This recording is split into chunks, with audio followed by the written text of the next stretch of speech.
Want to send a 1-second snap that disappears after it's viewed? I'll show you how to send a 1-second viewed photo on Snapchat quickly and easily. Let's get started. First, open the Snapchat app and log in if needed.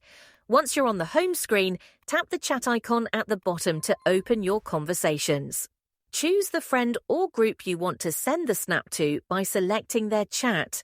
Then tap the camera icon to activate your camera and capture your photo by pressing the circular shutter button. After taking your snap, find the timer icon at the bottom of the screen. Tap it to set the duration for how long your friends can view the snap. Select 1 second to ensure it disappears after just one quick look.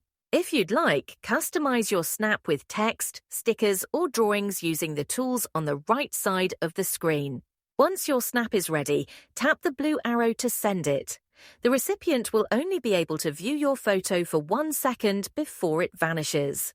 And that's how you send a 1-second snap that disappears after being viewed.